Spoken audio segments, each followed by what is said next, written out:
Hey everybody, welcome back to the channel. Your kids don't want your stuff. You may think they do, but your kids don't want your stuff. In fact, if those of you who have adult kids, which most of us do, uh, I just about promise you, you have some of their stuff at your house that they don't even want. They don't even want their stuff. So I don't think they want our stuff either. And I used to have, let me give you an example. I used to have when I was a contractor, I had a box, a tote in my van. I call it the once a year tote. Once a year, I would dip into this tote because I needed something. I don't know if it was a hacksaw, a spray gun, uh, some kind of jigsaw. I don't know what it was, but I kept it in there just in case. Just in case. Caution tape. I had a lot of things in that tote, what I called the once a year tote, that I only used once in a while. It came in really handy sometimes, but for the most part, it went untouched. And I think our house, I know our house did. I think our homes, no matter where we live, turned into that once in a year thing. We use very little of our actual stuff, and our kids really don't want it. Now, here's a little factoid for you. I ran across the other day, which gave me this idea for this video. There are more storage facilities. Now, I'm not talking about units. I'm talking about facilities. But they might have hundreds of storage units. There are more storage facilities than there are McDonald's, Pizza Hut, and Subway combined. Combined. Well, let that sink in a minute. So I thought, well, how true is that for my area? So within about 2 or 3 miles of my house, we have two McDonald's, we have one Starbucks, and we have one Pizza Hut. That's it. So that, but we have 5 storage facilities that have hundreds of units. So people, 10% of the country, and you all may be some of them, 10% of the country own uh, storage units where they pay on a monthly rate to store their stuff. Well, this is probably stuff your kids aren't going to want. Let me give you some examples, and this is the best way to illustrate this. When my mother-in-law died, wasn't working at the time. I was very sick, but I could work 3 or 4 hours if I didn't strain myself too much. So I was in charge of taking care of her house, getting rid of her stuff. I could not believe the things she kept, and she wasn't a hoarder, but she lived in like an 850 square foot ranch on a slab, so every spare spot of space was used for her stuff.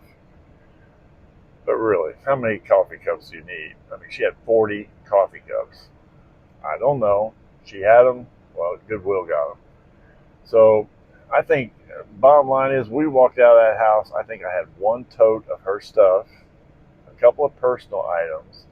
I have one little coffee table, like 1.5 feet square, that I sit next to my chair. I don't know where she got that, but it's solid oak and it's a beast. I don't even like moving it. I don't know how she did. And I think my wife brought home one kitchen appliance. Other than that, we didn't want anything in that house. It didn't mean anything to us. We weren't able to sell anything, but we were able to donate the furniture to people who needed it. Donated a lot, most of it to Goodwill. In fact, they knew me on a Goodwill, they knew me on a first name basis at the local Goodwill. I have a friend who's lives by himself.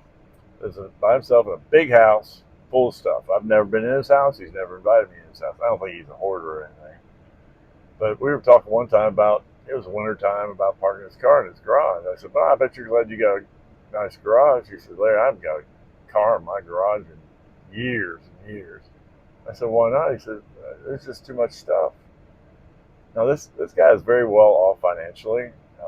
That's not a problem. That's not an issue. I said, well, what do you mean? He told me what he had, yada, yada, yada. He says, yeah, I'm going to let my kids worry about that someday. I told him, I said, well, Larry, that's not very nice of you. He said, what do I care? I'll be dead. So, okay, that's the way he felt about it. But his kids aren't going to want it. They're not going to want it. I helped one couple relocate, and not only did they have a house full of stuff, part of the stuff, I mean, like a third of it was their daughter's stuff. But the daughters didn't even want it. They eventually came after some of them, took what they wanted, and left the rest, which we had to trash, unfortunately. So But that's another example. I had a friend of my mother-in-law who passed, and she always was real good to her, and we were good to her also in return. And she passed, and she had no kids. I don't think she was ever married. Uh, she had no kids, but she had a niece, and the niece was the executor of the estate, and I helped out with a lot of the details. And so she went through her. It was a condo. She went through her condo. People, she walked out of there with next to nothing. She didn't want anything. I mean, she really just did not want anything. She gave a lot of stuff away that she could, but it ended up about half the place. She said, I lived really close. She lived like 100 miles away. She said, Larry, could you find somebody to come get this stuff and trash it? I said, yeah, I can do that. So I did, and they emptied it. About three of them, they emptied it in like an hour and loaded up two big trailers, and they were gone. So the things that are valuable to us are not going to be valuable to our kids. Uh, and that's just a fact of life. I mean, look at some of the old pictures that we have. Yeah, we still have pictures. They're not digital. They're like real pictures. And we still have a lot of those. I made a video a couple weeks ago, I guess, about downsizing in place if you don't know what to do. But you want to stay where you are, but you just don't like the clutter and the stuff that you're surrounded by.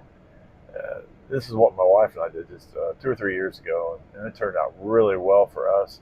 And it's very, very, very liberating.